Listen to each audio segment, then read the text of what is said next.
عظیم strength والا بھی اللہ کے کلام کی تاب نہیں لگتا، اتنا اس کا جلالت، اس کا پاور ہے، تو سوچو کہ اتنا پاور جب حضور پاک صلی اللہ علیہ وسلم کے جسم اقدس پر قلب کی طرف نزول ہوتا تھا تو کیا نہیں ان کے پر کیفیت ہوتی ہوگی؟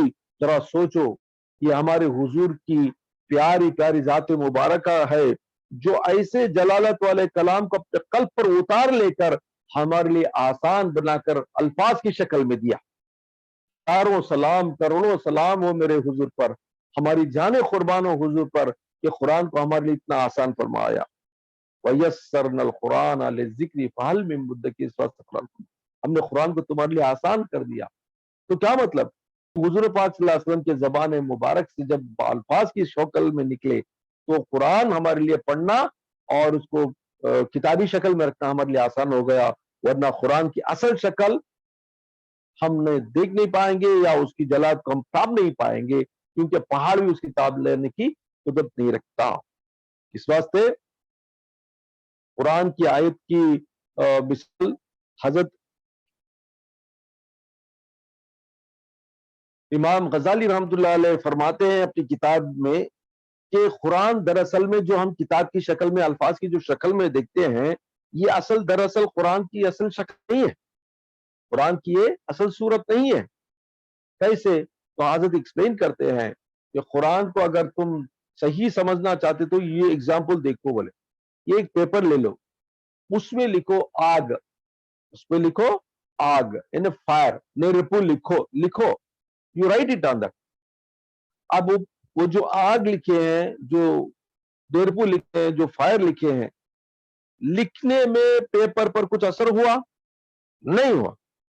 لیکن اگر اسی پیپر پر آگ کی صحیح شکل یعنی دا ریئل فائر اور ریئل فائر وڈ لگا کے پیپر پر رکھ دیے تو پیپر پر تاب لانے کی طاقت ہوگی؟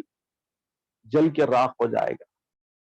بالکل سملر ایگزامپل ہے قرآن بھی، سمجھے؟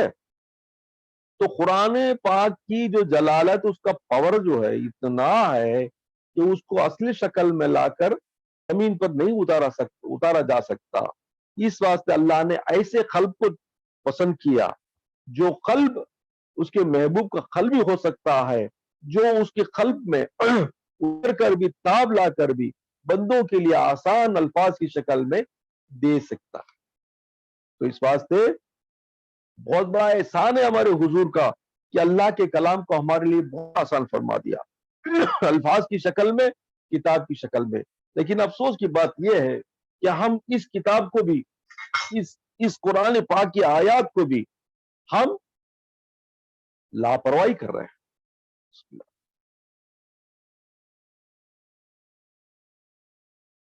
اس واسطے قرآن جب ہم پڑھتے ہیں تو اس قرآن کی تجویز میں، قرآن کی اعزاز میں ملائکہ کرام تڑپتے ہیں اور اس کو سننے کے لیے اطراف بیٹھ جاتے ہیں اور گھیر لیتے ہیں ہم کو۔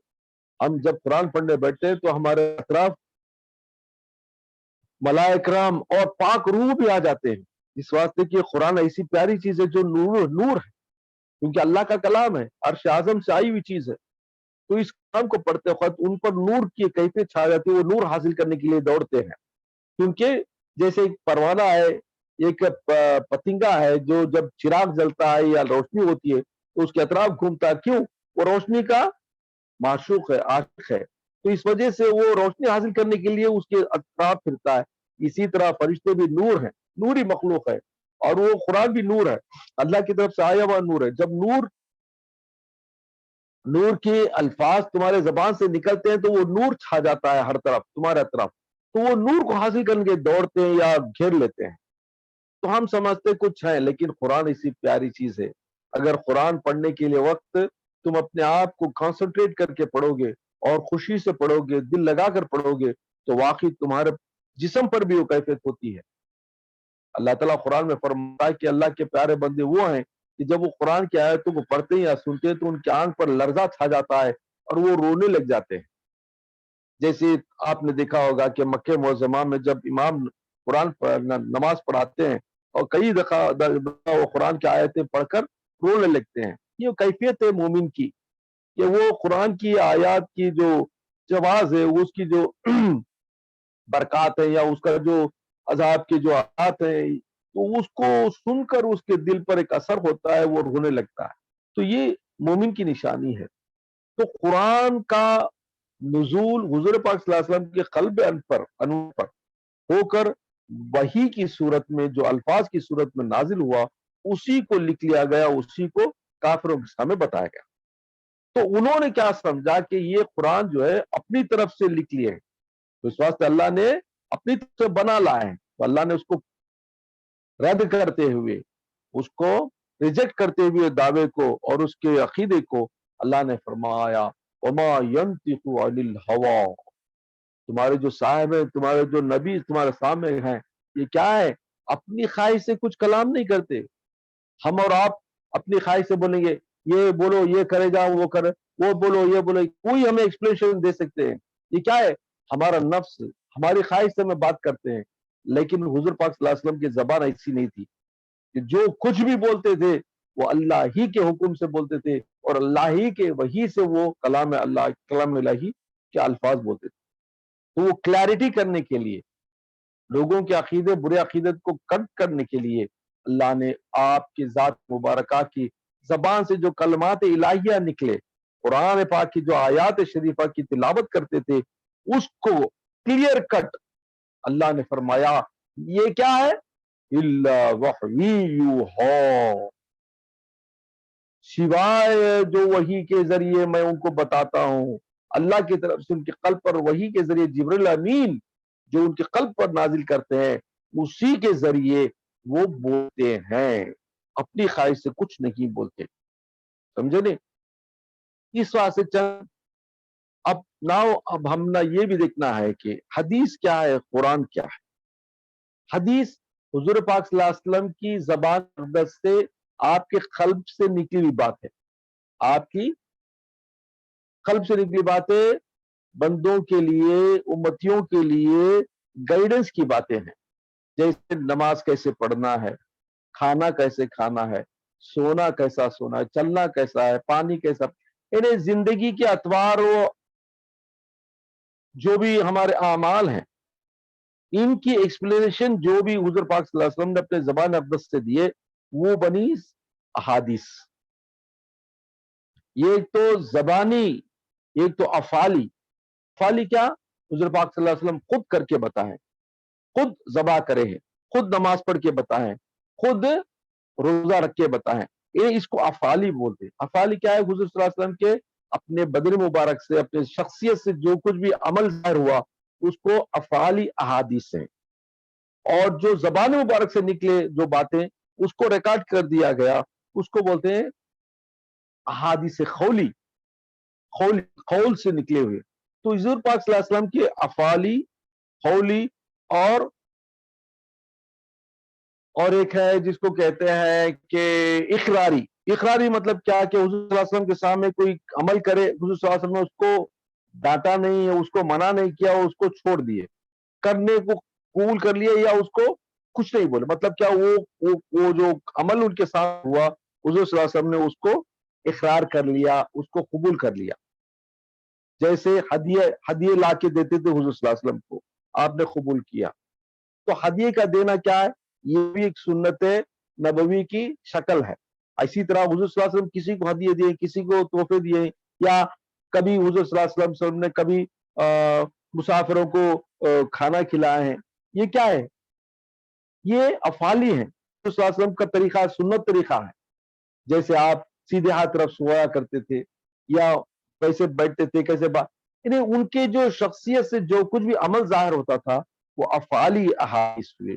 اور جو کچھ بھی صحابہ کرام کرتے تھے، اس کو آپ دیکھ کر چپ ہو جاتے تھے یا اس کو مان لیتے تھے، اس کا نام ہے اقراری. فار ایگزامپل حضور صلی اللہ علیہ وسلم کے سامنے اب جب بی بی عائشہ صدیقہ رضی اللہ تعالیٰ عنہا کے سامنے جب ایک دف بجانے والی ہے، وہ دف بجانے لگی، تو آپ نے اس کو سنتے رہے. کیا ہوا؟ یہ یعنی لیڈیز کے زمرے میں، لیڈیز کے اس میں